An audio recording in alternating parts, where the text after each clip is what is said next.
Welcome to the Deep Dive Spirituality Conversations podcast. I'm your host, Brian Russell, and today it's my privilege to welcome to the show Andrew Lang. Andrew's an educator in the Pacific Northwest. He's an alumnus of Richard Rohr's Living School for Action and Contemplation, and he's the author, and he's here to talk about his new book, Unmasking the Inner Critic, Lessons for Living an Unconstricted Life. In this conversation, we're going to go deep into how to heal from the lies that we tell ourselves. One of the things that I've talked a lot about on centering prayer episodes on this podcast is on how you'll be confronted with what's going on inside of your body. And Andrew today, and in his book, he's going to help us learn how to do a little deeper inner work of excavation with spiritual practices, and then ways to live into our bodies, to open ourselves up to more grace, to be healed from these lies that afflict us sometimes from childhood. Andrew's going to open up talking about an encounter when he was 18 where he was sad because his family was leaving a church. His father was a pastor, and he was crying, and an older man, a Christian that he respected, just said, men don't cry. Now, that's obviously one of those wounding lies that we can live with. So you're going to love this conversation. I found it really helpful.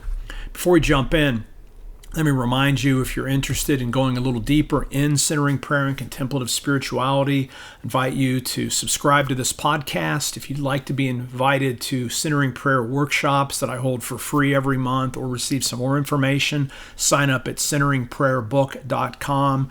And of course, if you are interested in any of my signature coaching programs for pastors or spiritual leaders, check out deepdivespirituality.com. It would be a real privilege to connect with you. If you just have questions or you would like to give feedback, you can email me directly, deepdivespirituality@gmail.com. As always, all of these things will be in the show notes.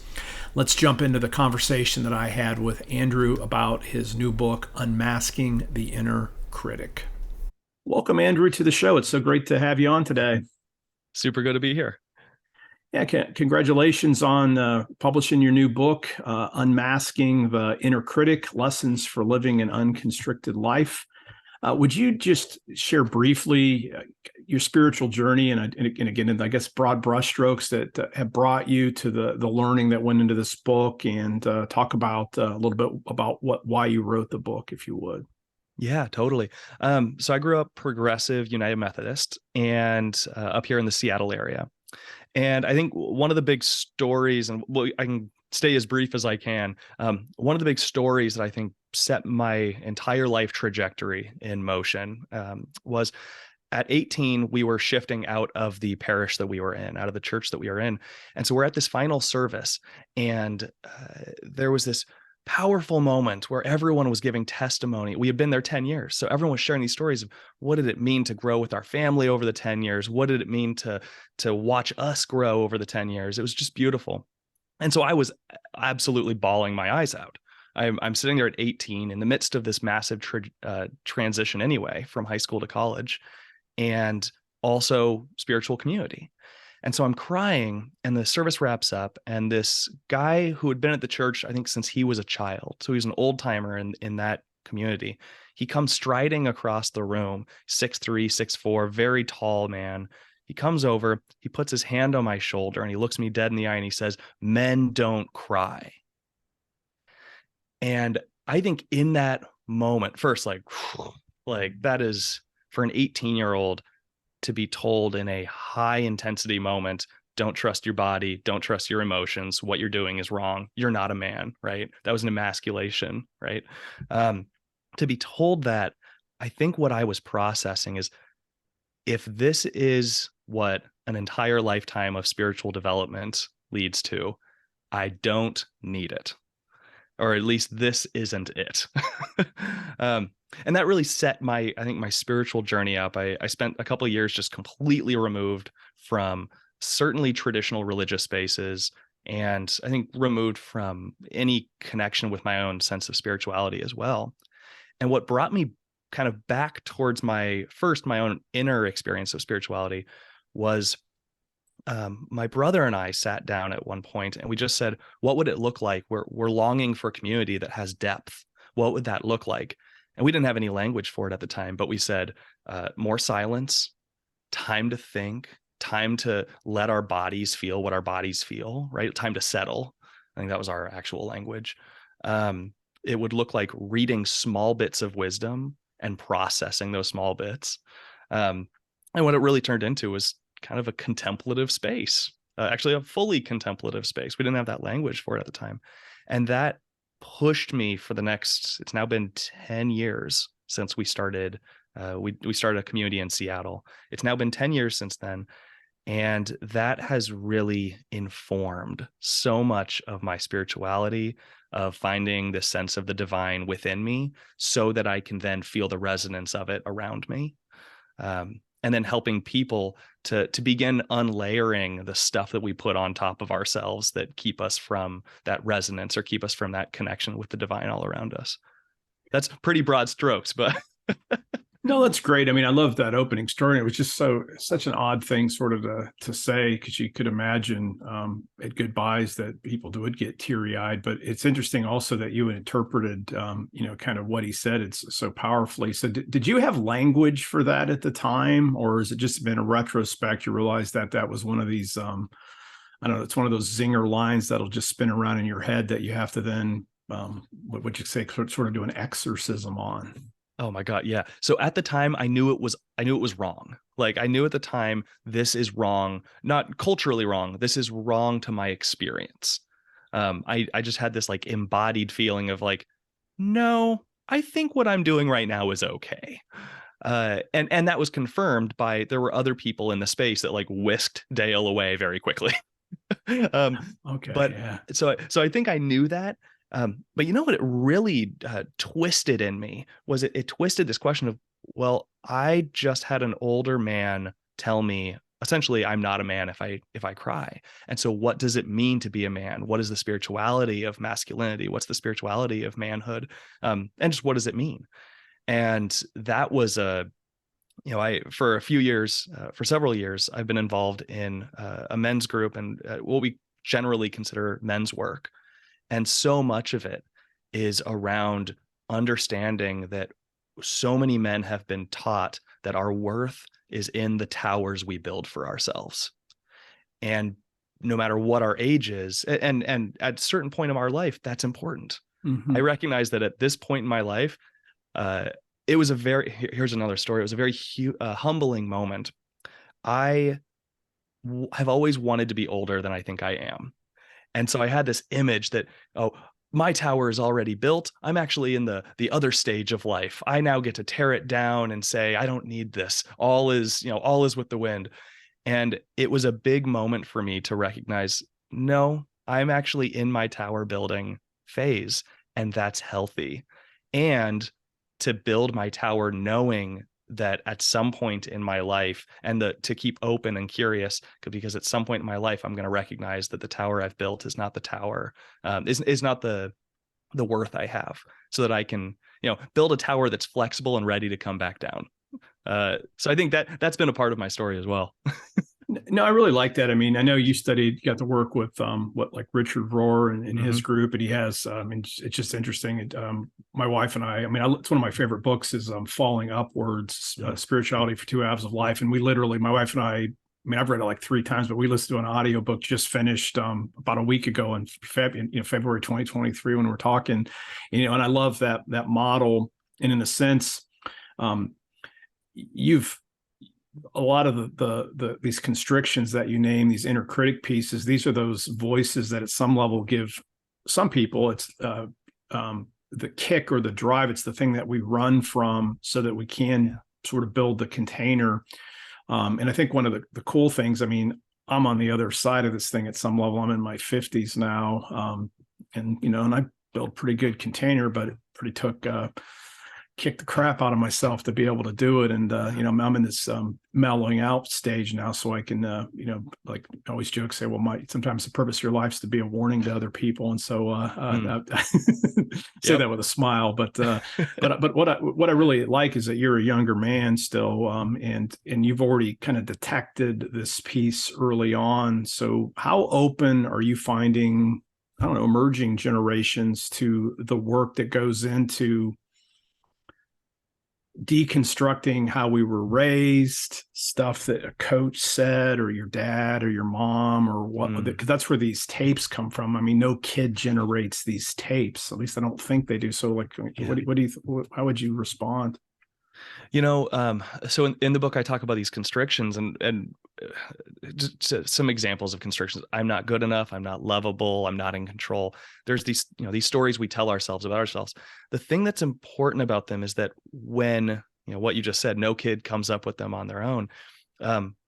They form in us as a protective mechanism. Because of something we're going through or something we're experiencing, right? Through the kid's eyes, how are they understanding what's around them? And so very young, I picked up this I'm not good enough view of myself. As I've worked with other folks that have any number of inner constricting narratives, what I think is really interesting is that 30-year-old to 45-year-olds, especially those who are not actively engaged in the church, have a much easier time accessing the inner work and leaning into the inner work that it takes to really Richard always says, take a long, loving look at the real. Take a long, loving look at the both the real so that you can recognize all of the junk that's also there. And on the other side, I've really experienced, I joke around sometimes and say, in every church community, I think there's three people.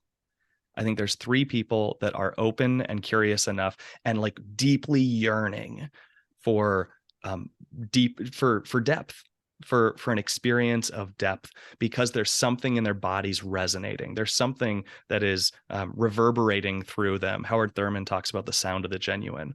I think for them, there's something about their experience that has opened them to beginning to hear the sound of the genuine coming up and emerging through them. And so I try to speak to those three people. And so I have this fun little mix, because there's a lot more difficulty for those who are still engaged in the church. A question I have is, what is the sense of self you have that is tied to the community, the faith community that you're in, right? Because I think a lot of us, we grow up in institutions and we become identified with the institutions. And so it's really hard to say, one, this institution isn't bringing me to the depth I think there is. And two, this has definitely been my experience here in the Northwest. It's really hard for folks to say, and it's okay that the institution isn't the end all be all. It's okay to let it go away, because there's something more to the core of us that's going to emerge. Yeah, it's good. And I want to make an observation, and just based on what you just said too. It's like, we have slightly different origin stories. I mean, we both have been blessed by the United Methodist Church. I mean, you've identified that you were part of, Western jurisdiction, progressive United Methodism. I was nurtured and grew up in traditional United Methodism. My home church was actually Evangelical United Brethren, and even evangelicals have this real pietistic piece. Grew up in holiness emphasis. Yet at some level, when I read your book, looked at it, it's like I resonate with this inner life thing. And then you're here saying there's three people in every church, which means that literally, let's just talk ideology when we try to get at truth claims about all this stuff. So it doesn't matter if you're from the left or from the right. Yeah. Something either inoculates us within the church from doing this work, especially since I heard you say that people outside are more open. So how do you make sense of that? Oh, man. Well, so the framework I use is shadow work. And a lot of people who are in the shadow, for those of you, that's a new phrase. A shadow is something or a part of you that you don't want to look at, and you certainly don't want others to see. So, for example, in the book, all these constrictions, for most of us, those are shadows. Those are personal shadows, things that, you might not even recognize about yourself. But when you read the words, you go, oh, shoot. That is what I've been feeling, right? Most people in the shadow workspace stop at personal shadows. Mhm. And what I really try to lean into is there are also communal shadows. And so when I think about churches, or really any institution, you can think about your family, even you can think about your workplace. What are the stories of your community that that the people in charge or the people with power, with rank, with privilege definitely don't want everyone to look at? What are the things that are too big to fail? What are the things that, if questioned, would challenge the status quo and the structure of the space, right? And so I think with churches in particular, what's really difficult is that there are communal shadows that need to be faced. For some churches, here's a really basic one, in the Northwest especially, but when church attendance is declining, right? How many people want to have an honest conversation about really what are the root causes of that? Because it's never because of your marketing. That's never the answer. There's always something deeper. And I think similarly, when we talk about the inner work, what would your institution have to lean into or lean away from to to give time, effort, energy to saying, actually, what we all really need to do, what will make us better in this community, and what will make us better at walking the walk of Jesus, what will make that better is that we need to take time to do our inner work. And that might include, we all need to be going to therapy, but it also might include, we need to get real about what are the things we don't want to look at and name them publicly and set up structures that reduce the harm that can be caused when you name things publicly, right? There's a lot there. I mean, it's hard because I also think pastors aren't trained, right? Pastors are trained, and people to some extent. The people who are still in church spaces are people for whom the church space has largely benefited. And Mhm. so the questions that challenge that structure that has benefit, those are hard to look at. Those are hard to look at. That's good, and I do want to say that I know a lot of pastors listen to this show, and you know I have a coaching practice for pastors where we try to work through a lot of this, and I know that books, some of even the folks that work with me, and that we always talk about books we read. I know a lot of folks are reading books similar in vein to your book. I can't even think. I think Craig Groeschel has a book about lies or something that we believe. I forget what the things are. Mm-hmm. So it's interesting that this is coming up. And the thing I like about your particular book, the Unmasking the Inner Critic, is a lot of times for Black, and again, I'm not a psychologist, but Mm-hmm. I would call it CBT approaches. So you're essentially just, and there's something to that. Like you can make up an affirmation to try to replace the other one, but you cut to the chase in a way that resonates with me in my own growth because I've CBT'd all my thoughts for a long time. Yeah. And by the way, I'm taught cognitive behavioral therapy for those that don't know what I'm talking about. I'm not saying CBD, and just to be clear on that one. But you know, and just playing with thoughts, using affirmations, and those actually work. But your book beautifully uses body practices. In other Yeah. words, it's not so much hit the thought, I'm not enough. It's deal with what I don't know. The language I like to use is the emotional charge, or even I don't know, the electrical charge, Yeah. the energy charge that's sitting inside of us. I mean, they hit with if we were Buddhist, they would call like samskara or something like that. It's Yeah. these pain points, these ghosts that live inside of us, and you get it right at the body level. So, how did you become aware of?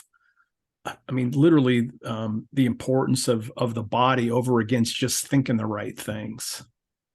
Well, you know, I'll start with a phrase that has really resonated with me. So I'll lead with it, but it's that most of us in Western culture, especially Western Christian culture, which those two are pretty similar, um, most of us have been taught that our bodies are just vehicles for our brains. It's good. Right? Like I think that is a foundational myth that we have that is so infused that it's hard to get out of. And so for a lot of us, our default way of knowing is our heads. How, you know, what do we think about this, right? CBT makes a lot of sense in that context.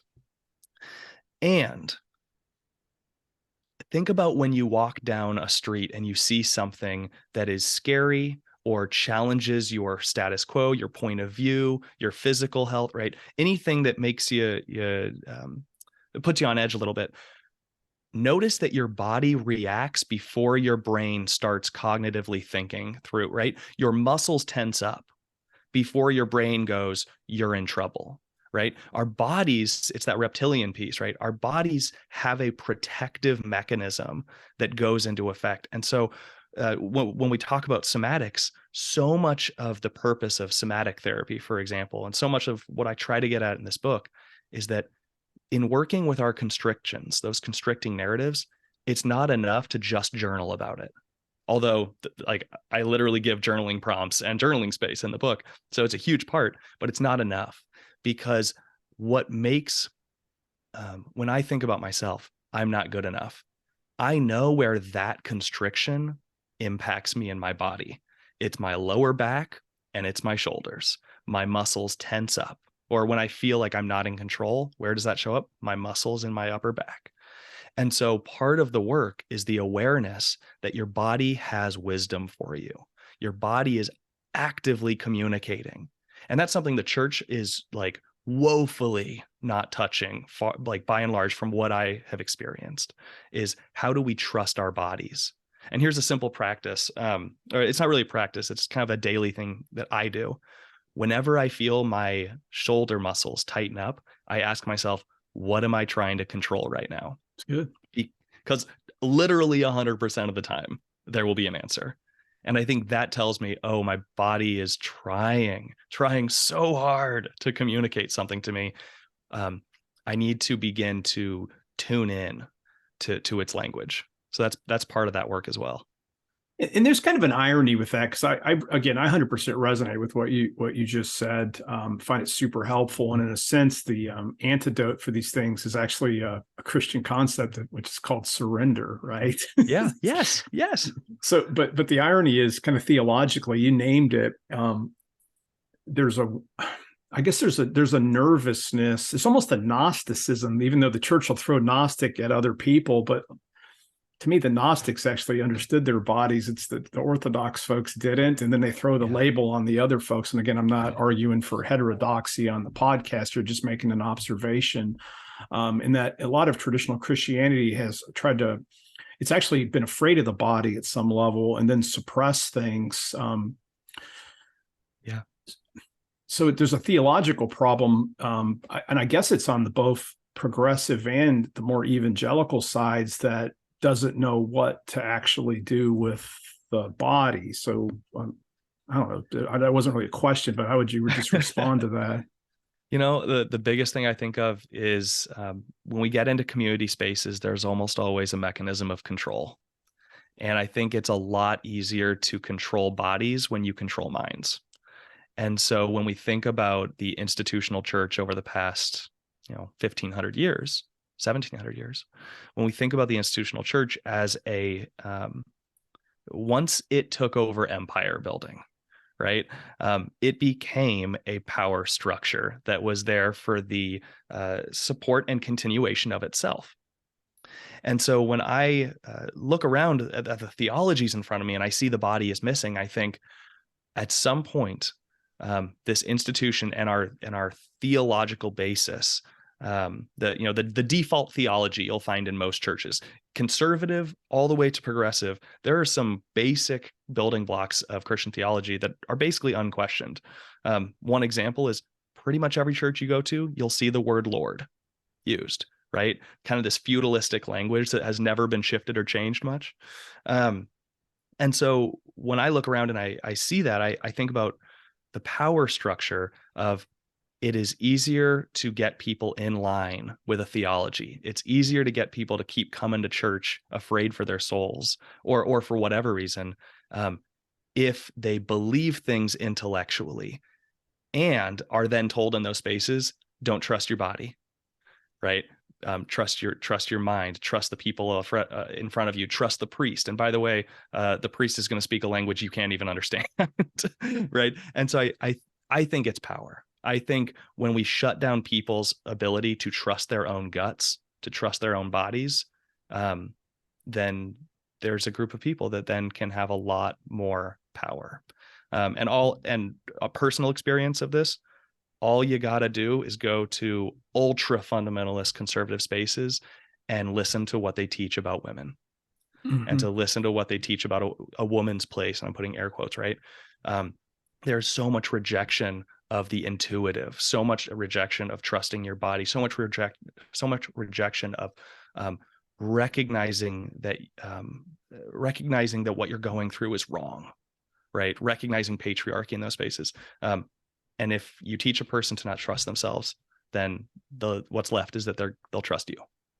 That's good. I mean, I think that's dead on. And so in a sense, when we think of wisdom, I mean, again, that's always been sort of it can be imaged in a feminine style, and wisdom always has to do with kind of natural theology or whatever, general revelation type of stuff. And that's the part that sometimes we don't trust. And so to kind of turn this into the body stuff, it's like, what would you say to someone that's like, oh my gosh, I can't believe that Brian just said that, and Andrew's saying that too here. So how would you start with a person who's like, okay, I don't even know what you're talking about. Like what's the first step in just noticing that we're an embodied soul over against just a soul that happens to be in a meat suit or whatever sometimes you hear people say. Yeah, totally. The foundational practice is awareness. And I'll go to my theology for this, my spirituality. I have a spirituality that takes very seriously that if God created us in God's image, just as a person who has created anything, right? That means that God, or a piece of God, is within me, right? Is within us, right? That there has been an imprint. That's based that. I've rarely had anyone who has an argument with that one. Imago, right? It's all there. If that is true, then for me, it becomes very basic that I need to at least become aware of all of creation, right? If God has created this meat sack, right, with this brain that I am, then the least I can do is pay attention to it, because clearly it's important. The least I can do is become aware. So the practice I would offer is take 5 minutes a day, or you can start how I started, which was driving through the worst Seattle traffic you can possibly get through. Yeah, there's a contemplative practice for you there. No thanks. And for me, it was. I went to Seattle Pacific University for a couple of years, which is cool. On the west side of Seattle. And I was dating someone who was on the southeast. So every day I would go into the heart of the downtown at 4:30 p.m., like rush hour, beginning of rush hour.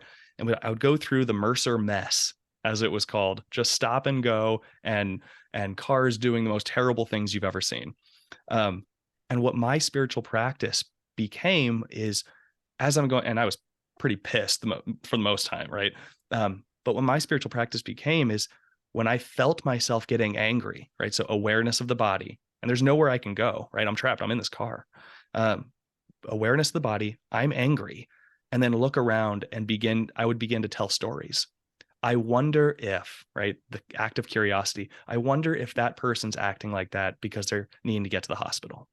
I wonder if that person's acting like that because they've just experienced a deep trauma and they're just not embodied right now.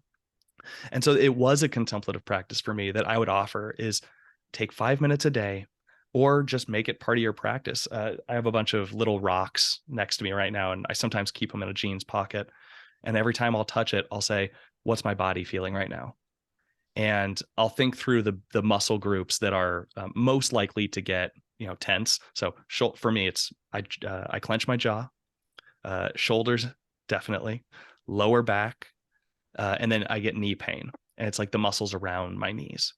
And so I just do a quick check, like, what am I feeling? Or I'll take a big breath and let my shoulders drop, and in that moment I'll realize, wow, my shoulders have been tight for the entire day and I didn't know.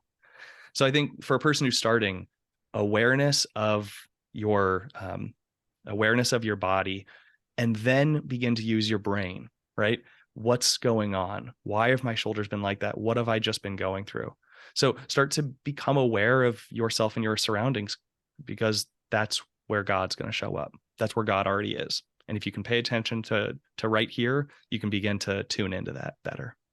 Yeah, so let me press you just a little bit there, because I think this is super important for everybody, because that was just, I mean, by the way, that was super clear. And it's also funny. I could go on and on. I've learned so much from driving and traffic too. That's a crash. That's the tough crash course on contemplation. But I loved the rocks in the pocket. It makes me think of rosary. So there's having some kind of totem or whatever you want to call it that just lets you bring you back into the present moment. But okay, so I feel, and I'm just gonna be 100% honest, I guess. Right now, I feel some tightness between my shoulder blades, and so I'm gonna notice that now. I've heard you kind of say move it up into your brain. Is there ever a time when you just notice the discomfort and just kind of sit with it and almost make that kind of a meditation? It's like, okay, I feel tightness, and so I'm just going to notice the tightness, and that's going to become my centering thing. Because I've noticed this personal experience that not always, I mean, sometimes you just need to stretch, right? Because sometimes a pain is just you've just been sitting too long. But I've noticed sometimes the pain just goes away without even trying to process anything deeper than that, just by, I'm okay. I feel really uncomfortable, and I'm just going to put my notice and attention on that. I mean, so talk a little bit about that, and then also talk about the benefit of trying to get underneath. And then I still want to get to at least talk about one of the constrictions with you before we run out of time too. Yeah. 100%. Yes. I think for those of us who are so up in our heads, it's almost like a scaffold, right? In order to feel more embodied, there's an in-between space where we need to learn how to pay attention to the small moments, right? Oh, I've got a muscle spasm. And then think through I'm not talking like deep thought. I'm not talking like go journal for an hour, right? But think through like, oh, I wonder why that's feeling like that, right? It's a practice of I am aware and I get curious. I'm aware and I'm get curious. There, in asset-based community development, there is a saying that questions are more important than answers. And it's because questions drive engagement. Questions drive you to get active in your world and in your body, understanding who you are. So I think the first step is that awareness and beginning to just get used to being curious. Once you've built capacity to just be like, yeah, my shoulders are tight and I'm now just going to sit with that. I think what you just said is so powerful, because what you're really doing is when you settle, right? When we notice something and we just learn to sit with it, the capacity that's stretching in us is the capacity to settle our central nervous systems, for starters, right? To just take a breath. So much of the world tells us to go, right? So it's a pretty countercultural thing to be like, no, I'm actually just going to sit. I'm not going to try to fix this right now. But there's another part of it. Viktor Frankl, who's he survived the Holocaust, Austrian, I want to say physicist. That's not right. Psychiatrist. Physician. Yeah, psychiatrist. Yeah. Thank you. He has this saying, and he says, that between stimulus and response, there's a space. And in that space lies our growth and our freedom. And so I often think about it as stimulus is always going to happen. Shit's going to be real. Things are going to hit the fan. Sorry if you now have to make this explicit. It's okay. I don't think so. So we're right. Okay. Things are always no F bombs on the show. Great. Though. Okay, I can hold that one. Things are always going to happen. And when we are on autopilot, we react, right? Thing happens, we react. If we're lucky, we might reflect later. Mm-hmm. And so part of noticing and becoming aware is that stimulus is still going to occur, right? Things are still going to happen. But if you can slow down and increase your awareness, that's the space in between that Viktor Frankl's talking about. If you can increase your awareness between the stimulus and the response, then you respond more, react less. And that's your growth and freedom right there. In what, if I was going to ask you, and this is probably I think I'm going to be aware that this is a difficult question, but like, what would you say from your experience, and maybe this is your edge too, but like, what's the end game for awareness? Is there some default space that we're trying to sit in most of the time, or is it just a matter of literally just being willing to experience everything, the whole gamut? Like what is, if somebody's like, okay, where am I trying to get? not that this is a competition, but I think you kind of like, how should I feel am I trying to be neutral? I mean, like, how would you answer that? Teresa of Avila in her book, The Interior Castle, for those who haven't read it, it's basically a framework for the inner life, right? And I'm not going to go through all the different dwellings, the different steps of it and whatnots. And she's got quite a castle she built there, right? It's a castle. It is a castle. You got to explore, and it's going to take some time. But she has this wonderful line, and I can't remember, it's near the end. And she basically, what the gist of it is that all of this being aware, all of this spiritual life, this settling, this tuning in to the divine that's within and around you, it's not so that you can become a hermit in the woods. It's not so that you can be blissed out, right? Thomas Keating talked about high-class tranquilizers. It's not that. Good. But what it is, she talks about is you get so settled into what is the reality of the moment that you are then able to engage the world from a space of that settled nature. She talks about a butterfly. The butterfly is able to settle and then take off again, settle and then take off again. That has been such a beautiful image for me, is that my goal is not to meditate myself into total silence and lack of any good in the world. My goal is to, if there is a goal, is to become so curious and in love with this moment that I believe the divine is making possible, that I can go out and see the things that are blocking others and blocking me from seeing this moment and help to make change. And that's justice work. That's activism. That was beautiful. I love that. One of my mentors, I say at the end of the podcast sometimes, but he's been through a lot and he's done a lot of work, but he always just says, show up, pay attention. God's got way more invested in this than you do. And at some level, I'm not cheapening. I mean, I love what you just said, but it's that space. That was good. Thank you so much. I think that was worth it. Anybody listening, just to hear what you just said, that was a beautiful answer. So thank you. Let's shift and we have a few minutes left. I wanted to at least give people a taste of your book. I mean, you started with your opening story because that's how the book opens. You tell about the man that said men don't cry, or however you phrase that. And then the rest of the book's organized by essentially the false statement that will be a tape that plays inside of our head. And I think we talked before, and I'm not looking at your table of contents, but it's either I'm not enough or I'm not good enough is the chapter, right? And and that's a pretty common wound, right? That's like a shame wound, essentially, I guess. So, let's just say that. So you're working with me, or you can be trained or whatever, however you want to do that. But like,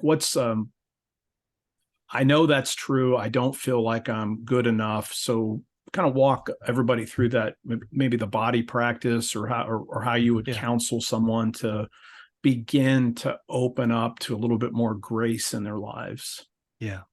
Well, I'll start with which, even if I'm not good enough doesn't resonate, there's a couple questions that I offer that I think are pretty universal. And it's, whatever the constriction is, I lay out 9 of them in the book, whichever one connects and resonates with your story. The first general question is, where the heck did this thing come from? Tune in, become aware of, who helped this show up in your life.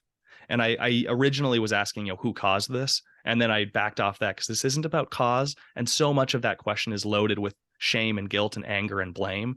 This isn't a blame game. Just who helped this mask? Who helped this narrative show up in your life? And being able to look at that non-judgmentally and just say, like, yeah, this is it. Then be able to notice the second part, which is the body, which is and where does this actively now show up in my body? Are there any muscle groups that are connected to this one? Are there any, you talked about energies. Are there any energies that are connected? I use the language of vibes. Are there any vibes that are connected to this? Or it's, body sensations. But when it comes to I'm not good enough specifically, I think for me, and I'll name that for me in my life, I'm not good enough does one very important protective thing. And it's that it stops me from trying. Mm. If my inner critic is telling me, you're not good enough, or I'm not good enough, then great. I'm off the hook. I don't need to go and do that thing, because if I do, I'm going to fail. And so in some ways, it's actually protecting me. It's protecting me from failure. And so a question that I can ask and that I can work through is, um, this is the flippant one that my partner and I always go back. Whenever I'm in my own little I'm not good enough space, she asks me, what's the worst that could happen? And I think that is a hell of a question.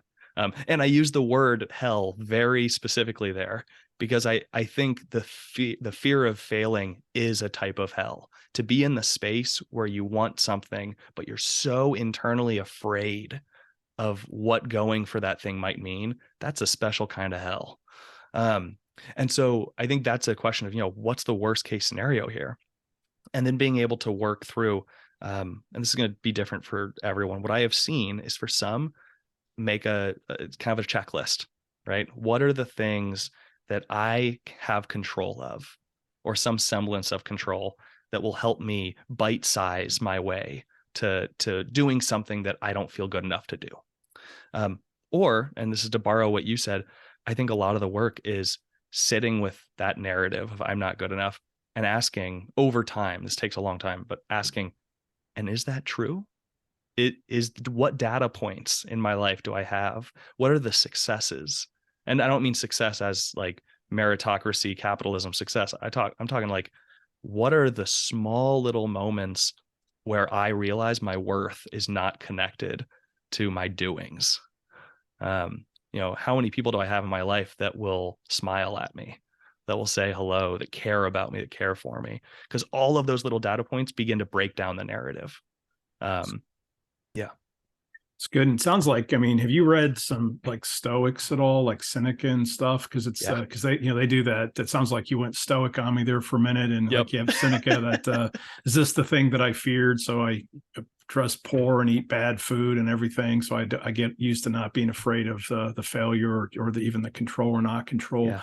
What about flip that? Because Yeah. I mean, I'll just be honest. I mean, that's my the whole enough thing. It totally resonates. But what's interesting about me is, I basically would have run through a brick wall to prove I was Yeah. good enough. So it never like, it had the opposite. It was like the accelerant that basically almost caused me to lose myself to prove.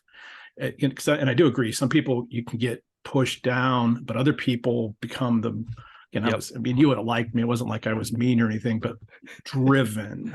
Yeah.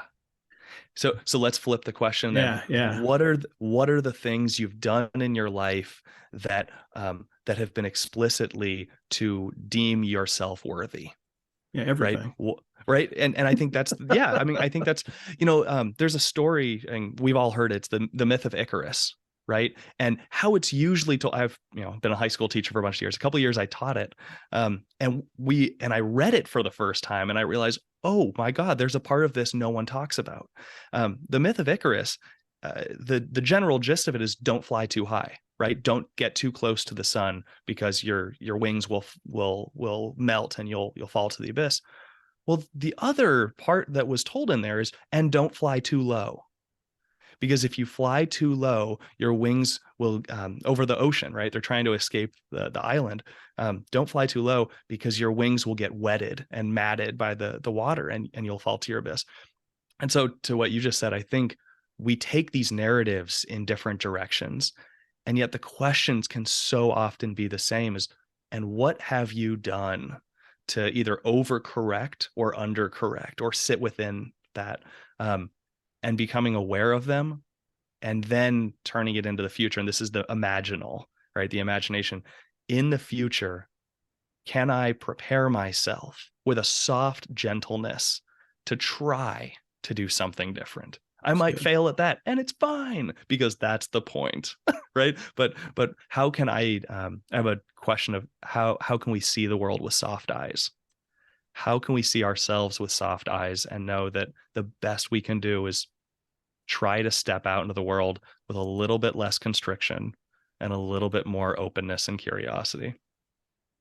Yeah, love it. And folks, you're just getting a taste of everything that's in Andrew's book, Unmasking the Inner Critic. He's got really good questions all the way through there. He's got these body practices. Let me ask one additional question out of curiosity.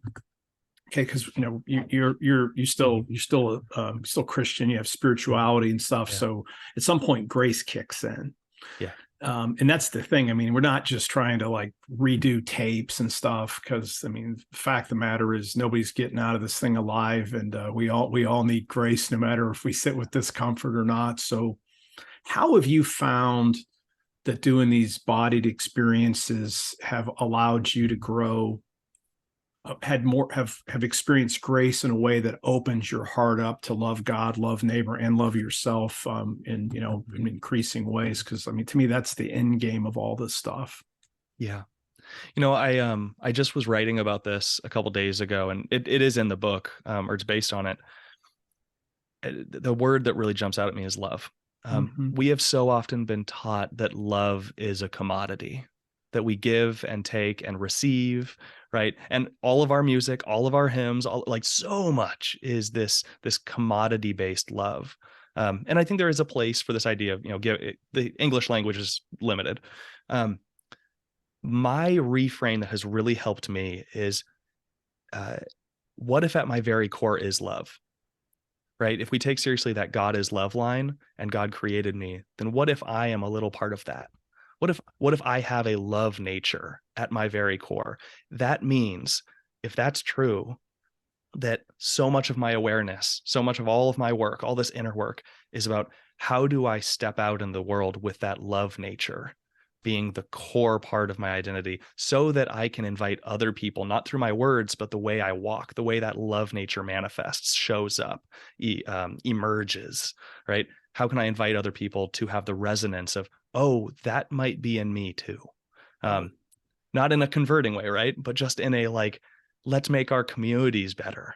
Let's make our neighborhoods safer. Let's make it right. Like, and so I think one of the biggest practices for me has been walking in nature, because walking amongst the trees and the squirrels, what you notice is that the squirrel doesn't have the constricting narrative that I have. The squirrel is doing what the squirrel do, right? The tree is doing what the tree do. And so if I have love nature at my core, and those things were also created, which means at some point they have a little bit of it at their core, then how can I be present to my love nature and be present to the love nature around me? That is a practice that leads to openness, curiosity, and ultimately, um, love being, um, uh, emergent in the world, right? Compassion being emergent. And I think that's how you shift communities, little by little, as how do you show up in new and transformed ways? That's yes, that's it's just really good. We love because he first loved us, but I mean, all these practices that you share, at least in um, it's funny. Paul Tillich is one of my. I always call him one of my. Uh, well, from my evangelical side, that's kind of an odd person to quote, but I love. I like Tillich a lot, and he has that definition of grace, which is or experiencing grace is accepting the fact that you're unconditionally accepted. And to me, you're essentially Yeah. describing that, and at that Yes. moment, that's what unlocks the love from these things. And so, yeah, I love this. Has been a great interview. I think I could keep going, but I want to start trying to wind down. But before we go, so I didn't do that. I'm assuming everybody's kind of looking at your book. We just covered one of these inner critic pieces. We just run through because basically each chapter is one of these things. If you want to run through, just give people a little taste of what else you're covering, and then I'll kind of close out with the rapid questions I'm going to ask you at the end here. Yeah, for sure. So I'm not good enough. I'm not important. I'm worthless. These are really wonderful to read, by the way. I'm not in control. I'm not free. I am my trauma. I don't know who I am. I'm not important. I'm alone. Those are the big ones. And I always tell people I almost want to put a trigger warning on the front cover, because that's when you look at them and you ask yourself, what's the one that resonates? I almost guarantee if one doesn't jump out immediately, then ask yourself which one has resonated with me at a formative point in my life. Um, and it'll put some language and I hope some understanding of why you are the way you are. That's good. Thank you for sharing that. Yeah, so let's talk a little bit just as these are the questions I like to ask everybody. So, like, what keeps you grounded? You've done the contemplative work and been to the school at Richard Rohr's school and got to meet with a lot of these teachers. But what's if lack of a better term, what's your rhythm or your life liturgy kind of look like that keeps you grounded? A couple things really jump to mind. One is walking in nature. It's a constant practice. Right now, I'll share that my family's in a lot of stress and anxiety, and Sorry. so one of the my partner keeps telling me, you've got to find 20 minutes to go walk by the water, because we both know that's the grounding. That's the thing that's going to help sustain me in the midst of struggle. Um, Along with that, there is nothing like kids to help you break down that ego. Uh, and I think that's a beautiful part of my life as well, is this interplay between these personal practices I have, walking in nature. I like to sit in silence every day for at least a couple minutes. Centering prayer has always been an aspiration of mine for 20 minutes twice a day. Usually it looks like 5. And the interplay between those personal practices and the communal practices with my family of how am I attuning to you right now? How am I attending to you right now? And then the other part is I go to work. I live a life. And so how do I train teachers? That's kind of Oh, what my cool. job is. And so how do I show up in the midst of a broken system, right? The education system in the States is a broken system. How do I show up and support these teachers in the midst of burnout and all the things, autopilot, all the things, and show up? So they're all practice spaces for me. How can I exude my love nature best I can? Love it. I love how you connected your work with these practices, so it's embedded. Yeah. That's really beautiful. So thanks for doing that and reminding us all that that's part of the whole deal too. Yeah. So like I don't know what's next for you. I mean, you do some writing. Yeah, is there a part of your soul summons that seems a little scary to you? Is there what's down the road for you if everything would go perfectly as you have in your mind right now? The world would implode. If everything goes acceptably, I would love, one of the things in my life that I don't have enough of right now that I have a deep yearning for is I would love to be part of a cohort program. And so I'm actually working on that right now. I would love to design a program where for 30 days, a group of folks that are like-minded can come together and practice these awareness practices every day. Just how are you paying a little bit more attention today than you were yesterday? A little bit more today, and every day just sharing with each other, in a sentence, right? This is what I noticed. This is the beauty I noticed today. This is the fear that came up in me today. And really creating some community around the vulnerability of this work.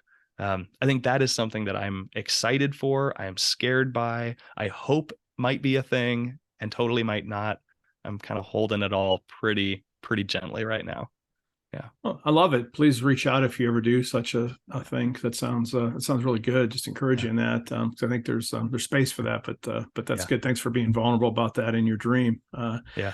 Now, again, this is probably the impossible question out of all of them. But if you were just going to take pick 2 or 3 books beyond the Bible that have been influential for you in some way, that you'd think, boy, I think everybody ought to read these 2 or 3 books. What would they really be that have really nurtured your soul and all this?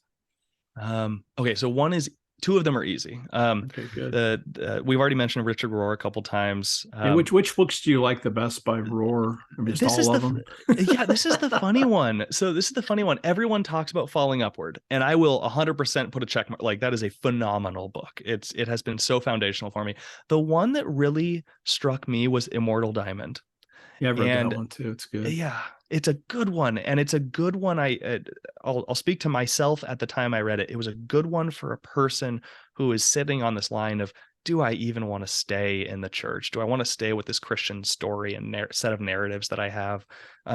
And is there anything in me that's more than what science or anything more than what just culture in general is telling me? Am I just this sack of flesh? Because that's pretty cool. I'm going to say it from a scientific lens. It's a pretty cool thing if that's it.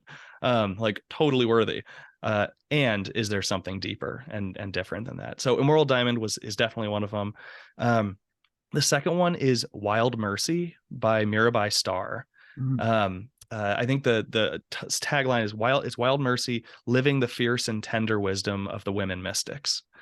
And I mean, there is just so much wisdom per paragraph, that I was sitting on the water reading this book, and I just kept having these experiences of, wow, I'm tied into something bigger than just me, and this is beautiful. So I definitely recommend that one. And the third one has very little objectively or tangibly to do with spirituality, and yet everything to do with spirituality. And it's My Grandmother's Hands by Resma Menachem. Resma Menachem is a trauma specialist that focuses on racism and white supremacy. And what he has done in this book has combined a framework and body practices to really, and I say this as a person with a white body, really helps us understand that racism is not something we can solve in our minds. No amount of, for those of you who know the acronym DEI, no amount of DEI trainings in our organizations are going to really turn the tide until we begin to do the body work. What are the things that our bodies have been trained around when it comes to white supremacy? So, and for me, that's deeply spiritual. The book isn't necessarily, but for me, that is deeply spiritual, and embodied work. So I'd offer those three books. Yeah, they're all really good.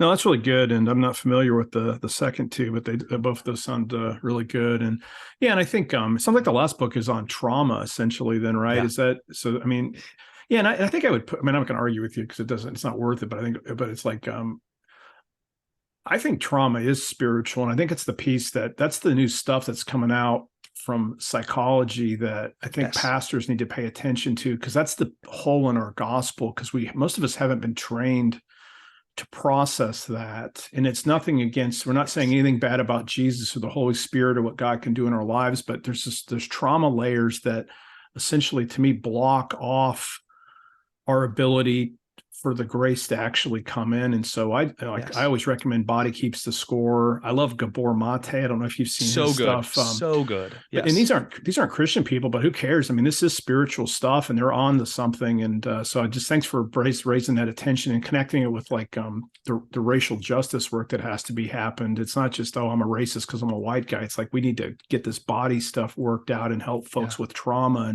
And as soon as you understand the trauma behind stuff, it makes it a lot easier to like, okay, I can see what's here. And it isn't just a matter of me not being, I've never done anything bad to a person of color or whatever. That's not the point. It helps you understand the systems and stuff. So just thanks for raising that. Yeah. Yeah, exactly. It's embodied work. If it's not embodied work, then it's just head work that's kept away in a room. And I think so much of this, you said it so beautifully right there. Therapy and spirituality for me are really similar, because they're both helping us understand and peel away the things that get in the way of us seeing what is, capital W, capital I. In spiritual spaces, we use God, the divine. In therapy spaces, we might use different language, but it's about seeing the world and us for what's actually happening. That's both spiritual and therapeutic, and just damn good. That's good. Thank you. Well, last question is the easy question. Where can people find your book? Where can people find out more about you? So you can go to my website, andrewglang.com. The book is on Amazon, or you can pick the book up off my website for a couple dollars cheaper. And the one thing I would definitely, if you're interested in this and you get the book and it's not enough, or if a book isn't the thing for you, I am offering a shadow work class in October and November of this year. That's going to, over the course of 6 weeks, kind of do a deep dive into this in a community setting. So all that's there. It's good. So you're suggesting your book has a wound too. It's not enough. Is that what I heard you say? It's amazing how that works out as a thing that I've created.